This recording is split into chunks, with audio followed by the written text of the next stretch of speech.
Merci d'écouter la radio nationale du Mali. Il est 13 h à Bamako, la même heure partout au Mali.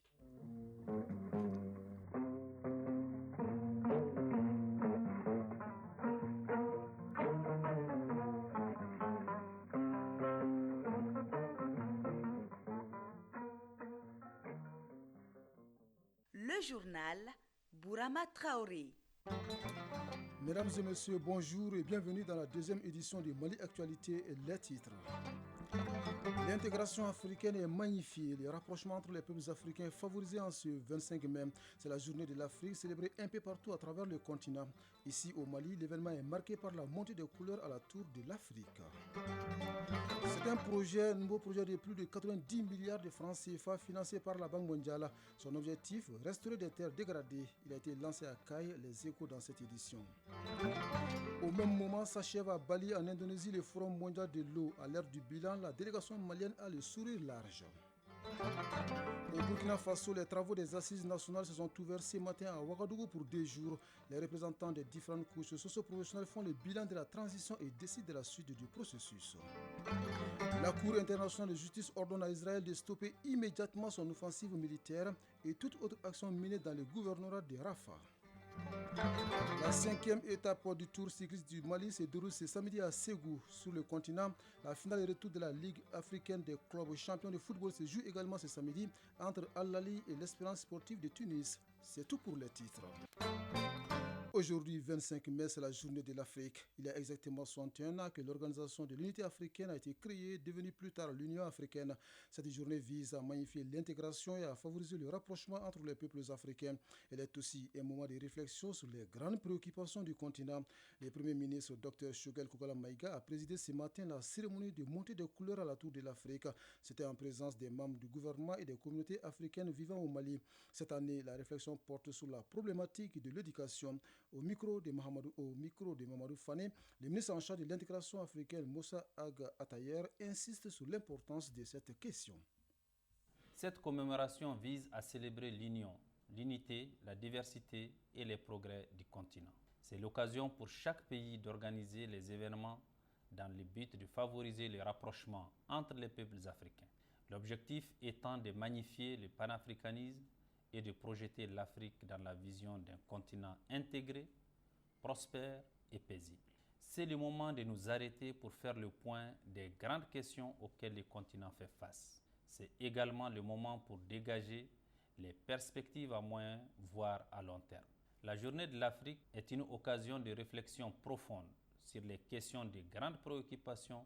Cette année 2024, le thème retenu est « Éduquer une Afrique adapté au XXIe siècle, construire des systèmes éducatifs résilients pour un accès accru à un apprentissage inclusif tout au long de la vie, de qualité et pertinent en Afrique. Le rapport intitulé « Éducation en Afrique, placer l'équité au cœur des politiques », publié conjointement par l'UNESCO et l'Union africaine, révèle qu'en dépit de nombreux efforts des pays subsahariens, la région compte la plus grande population non scolarisée au monde.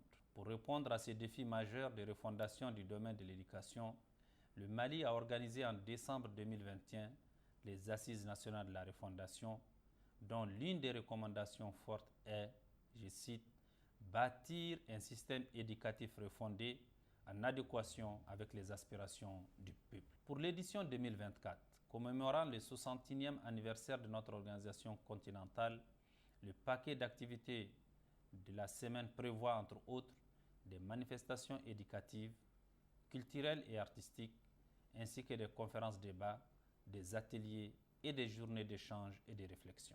La Semaine nationale nous offre donc l'heureuse occasion de magnifier la portée de l'intégration africaine avec l'ensemble des communautés du continent qui vivent parmi nous. Oui, un autre défi du continent africain reste la faim et la malnutrition infantile. Au Mali, une campagne est lancée afin de sortir près de 600 000 enfants du besoin alimentaire. 14 000 autres bénéficieront du programme de nutrition à travers le pays. Les actions prévues seront menées sur une période de 3 ans avec une enveloppe de 30 millions de dollars, soit environ 18 milliards de francs CFA. Le lancement de la campagne a été suivi par Sogona Kamisoro. L'interprétation d'un sketch par le groupe théâtral Nyogolon et la prestation de mini ensemble instrumental de la cité des enfants attire l'attention du public sur les causes et les conséquences de la malnutrition des enfants. Des messages qui marquent le lancement de la campagne INAF, un mot anglais qui signifie assez.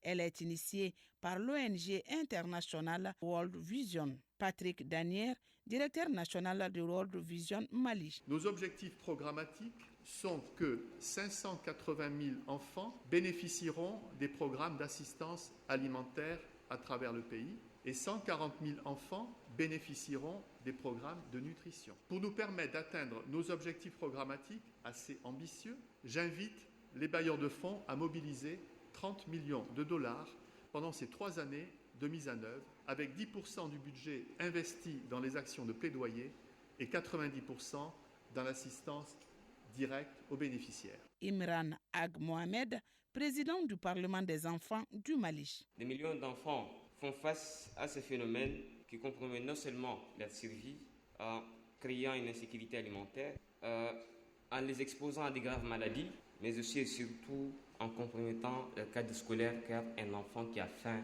ou qui est malnutri ne peut aller à l'école. La campagne en question intervient à un moment où le Mali traverse une crise multidimensionnelle qui affecte plusieurs secteurs du développement et par ricochet les couches sensibles telles que les femmes et les enfants. Koulibaly Mariam Maïga, ministre de la promotion de la femme, de l'enfant et de la famille. Le gouvernement du Mali, conscient du caractère structurel des crises alimentaires et nutritionnelles, veut apporter une réponse globale et en synergie avec les autres pays de la sous-région ouest africaine.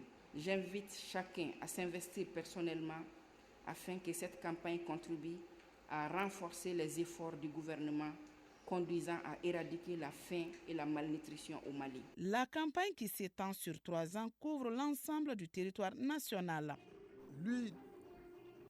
Lui ne couvre pas l'ensemble du territoire national, mais les régions de Caille, Kita et Nioro du Sahel. Il s'agit du nouveau projet de restauration des terres dégradées. Il est financé par la Banque mondiale à plus de 90 milliards de francs CFA sur 7 ans. Son objectif, faire face aux effets du changement climatique et accroître l'accès aux opportunités. Balkissa Sadibou Chérif Aïdra de notre bureau régional à Caille revient sur le lancement du nouveau projet. Selon le ministère de l'Environnement, de l'Assainissement et du Développement durable, près de 90% des ménages maliens dépendent du bois de chauffe et du charbon de bois pour leurs besoins énergétiques et plus de 100 000 hectares de terres forestières sont perdus chaque année. En réponse à cette problématique et à bien d'autres, le gouvernement du Mali a initié le projet de restauration des terres dégradées au Mali, PRTD. D'une durée de 7 ans, il s'articule autour de 3 composantes. Madou Diallo, coordinateur du projet de restauration des terres dégradées au Mali, PRTD Mali. Une composante renforcement des capacités organisationnelles et institutionnelles, une composante investissement dans la restauration des paysages et une composante gestion du projet. En termes de stratégie de mise en œuvre, nous avons tous les dispositifs opérationnels aujourd'hui fin prêts pour démarrer les activités. Au total, 39 communes des régions de Caille, Kita et Nioro du Sahel bénéficieront des activités du projet. Mamadou Haïdara, secrétaire général du ministère de l'Environnement, de l'Assainissement et du Développement durable. Le projet vise à restaurer le capital social, le capital culturel et le capital naturel à travers des actions sanitaires comme l'actualisation ou l'élaboration des PDC dans les communes ciblées pour prendre en compte les questions d'environnement, de changement climatique et de développement durable. Le projet de restauration des terres dégradées au Mali est mis en œuvre à Caille par le CIDS, à Kita par l'ONG Gage et à Nioro du Sahel par le consortium CIDS-CSPIDA. Caille, Balkissa Sadibou Chérif Aïdara, Pouyodolo pour l'ORTM. Ce projet de restauration des terres dégradées est lancé au Mali au moment où le Forum mondial de l'eau à Bali referme ses portes. Pendant une semaine, les délégués venus du monde entier ont planché sur la problématique de l'eau et de l'assainissement. Une délégation malienne conduite par le ministre en charge de l'environnement a participé à l'événement. Le bilan de la participation malienne dans ces récits de nos envoyés spéciaux à Bali, Kardia Djoukone et Alou Kone. Les lampions se sont éteints sur le 10e Forum mondial de l'eau après une semaine de travaux. 64 000 participants venant de 160 pays s'étaient donné rendez-vous dans la ville indonésienne de Bali pour échanger autour des thématiques en rapport avec l'eau et l'assainissement. Tous sont unanimes que chaque goutte d'eau est précieuse et la gestion de l'eau doit être commune. Ainsi, un appel à une synergie d'efforts est lancé ici pour faire face aux énormes défis liés à l'eau et l'assainissement. Mamadou Samaké, ministre de l'Environnement, de l'Assainissement et du Développement durable. Ce forum nous a permis d'échanger sur la gouvernance de l'eau, la coopération internationale entre les pays dans le domaine de l'eau, l'innovation dans le domaine de l'eau et la gestion durable des ressources en eau. Donc ce sont des thèmes forts portés par l'Indonésie aujourd'hui. Au-delà des débats, ce forum de Bali aura été un véritable cadre de partage d'expériences et la forte délégation malienne affiche toute sa satisfaction. Sékou Diarra, directeur national de l'hydraulique. On a eu des engagements avec la Banque mondiale, avec la BAD, avec le SOA et avec d'autres partenaires par rapport à l'eau. Et aussi au niveau des bilatérales, toujours on a eu des bonnes rencontres avec le Maroc et l'Indonésie où il y a eu des annonces, des engagements. Et donc tout ça mis ensemble fait qu'on est vraiment très satisfait de ce forum. Et donc nous avons appris et nous avons donné. Souleymane Maïga, directeur général de la SOMAPEP. Des progrès seront enregistrés parce que sur certains aspects, les processus étaient déjà engagés. Et les bailleurs et les partenaires ont rappelé certaines attentes se rapportant en particulier aux questions de réforme, mais aux questions aussi d'engagement des pays par rapport aux priorités. Mamadou Samaké, ministre de l'Environnement, de l'Assainissement et du Développement durable. Il y a eu des engagements forts, il y a eu des promesses envers le Mali. Donc il s'agit pour nous maintenant de capitaliser tout ça en résultats concrets, en actions, en projets, en programmes, en opportunités de mobilisation de financement, en renforcement des capacités pour le bénéfice des populations maliennes. Ce forum est aussi sanctionné par l'engagement des bailleurs de fonds qui réitèrent leur appui et accompagnement aux projets durables visant à faciliter aux populations l'accès à l'eau potable partout dans le monde. Les yeux sont désormais tournés vers l'Arabie Saoudite qui abritera le prochain forum en 2027. Bali, Khadija Toukone, Aloubé Kone pour l'ORTM. Nous restons hors du Mali. En Inde, la 6e et avant-dernière phase des élections générales se tient ce samedi à New Delhi. Ce scrutin entamé le 19 avril dernier doit prendre fin le 1er juin. Près d'1 milliard d'Indiens sont appelés à élire les 543 membres de la Chambre basse. La Chine annonce la fin des manœuvres militaires d'ampleur qu'elle menait depuis jeudi autour de l'île de Taïwan. Elle manifestait son opposition aux propos jugés séparatistes du nouveau président taïwanais, Lai Ching-te. L'armée chinoise a achevé avec succès les exercices dirigés contre Taïwan, selon la télévision étatique. La Cour internationale de justice a ordonné hier à Israël de stopper immédiatement son offensive militaire et toute autre action menée dans le gouvernorat de Rafah. La plus haute juridiction de l'ONU a également déclaré qu'Israël doit maintenir le passage de Rafah ouvert pour une aide sans restriction et demande la libération immédiate et inconditionnelle des otages retenus à Gaza. Les États-Unis élèvent le Kenya au rang d'allié majeur, une récompense pour la diplomatie de William Ruto qui était en visite d'État dans le pays. 18 autres pays bénéficient déjà de ce statut particulier, lesquels confèrent aux pays bénéficiaires des liens militaires et diplomatiques privilégiés avec les États-Unis.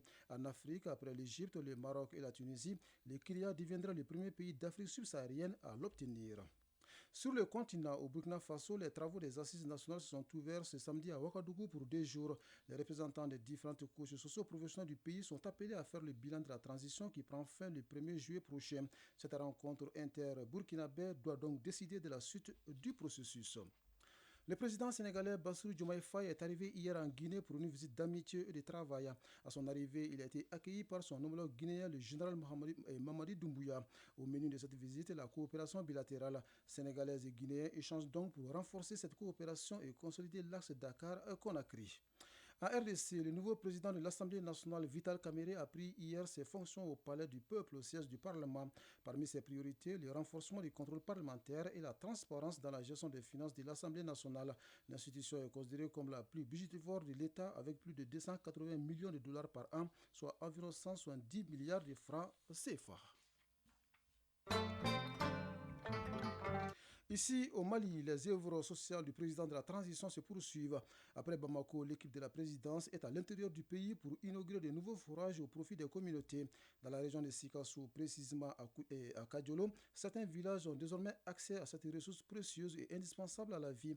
Mustapha Doumbouya est notre envoyé spécial dans les Folona. C'est un total de 3 forages inaugurés ce 23 mai 2024 pour 3 villages du cercle de Kadiolo. Ces 3 forages sont dotés chacun d'un château de 5 mètres cubes heure. Il s'agit de la poursuite des œuvres sociales du président de la transition, Agibou Dambélé, conseiller spécial du président de la transition. Les œuvres sociales sont intenses et diverses. On a eu des distributions de vivres, il y a eu des constructions de classes, il y a eu des réhabilitations de classes, il y a eu des constructions de centres de santé. Donc ça va plus se diversifier. Chaque fois que le besoin se fera sentir, quel que soit le domaine, il y agira, Inch'Allah. Les bénéficiaires des châteaux sont les populations des villages de Pichangoma dans la commune de Misseni, Woroni dans la commune de Luluni et Torokoro dans la commune de Fourou. Nous connaissons, représentant du maire de la commune rurale de Fourou. L'inauguration de ce château d'eau est d'importance capitale car elle vient mettre fin à la pénurie d'eau potable dans le village de Torokoro, sans oublier l'effet bénéfique sur la santé et les conditions de vie des populations. Sanata Diabaté, porte-parole des femmes de Woroni. Nous, femmes de Woroni, nous sommes très satisfaites de cette œuvre du président de la transition, car l'eau c'est la vie. Notre école existe depuis 50 ans, mais ne disposait pas de point d'eau. Ce forage est donc bénéfique pour l'école et pour les femmes du village. Il faut noter la mobilisation des autorités administratives et politiques du cercle de Kadiolo pour l'inauguration de ces 3 châteaux qui complètent à 352 le nombre de forages réalisés dans le cadre des œuvres sociales du président de la transition, Sigasso, Mustapha Doumbouya et Suleiman Bamba pour l'ORTM.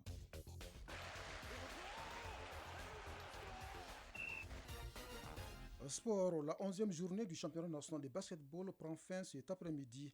La 5e étape de la 10e édition du Tour cycliste du Mali se déroule ce samedi à Ségou. Sur le continent, la finale retour de la Ligue africaine des clubs champions de football se joue également ce samedi entre Al-Ali et l'Espérance sportive de Tunis. La synthèse de l'actualité sportive porte la signature de Famour Djourti. La 5e étape de la 10e édition du Tour du Mali se déroule ce samedi à Ségou en circuit fermé sur une distance de 120 km. Ce vendredi, Tchemoro Diallo du Mali a remporté la 4e étape en 2h21 minutes et 55 secondes devant son compatriote Moussa Togoula et le Marocain Raïl Zouaer. Cette victoire malienne lors de la 4e étape, Fantrela Koumantou, long de 90 km, permet à l'élève Tchemoro Diallo de sortir de l'ombre de son maître Yaya Diallo. Nous avons pris la décision la nuit dernière de tout faire pour gagner cette étape, fait savoir le vainqueur du jour. L'écart se rétrécit entre les cyclistes maliens et le burkinabé Mamadi Ilboudo qui a toujours le maillot jaune. Rappelons que la 10e édition du Tour cycliste du Mali prend fin ce dimanche 26 mai 2024 à Bamako. Football à présent, en prélude aux 2 prochaines journées des éliminatoires de la Coupe du Monde 2026, le sélectionneur des Aigles du Mali, Eric Chekouchel, dévoilera ce samedi 25 mai 2024 l'identité des joueurs convoqués. Ce sera au cours d'un point de presse à 11h au siège de la Fédération malienne de football. Pour le match de la 3e journée de ces éliminatoires,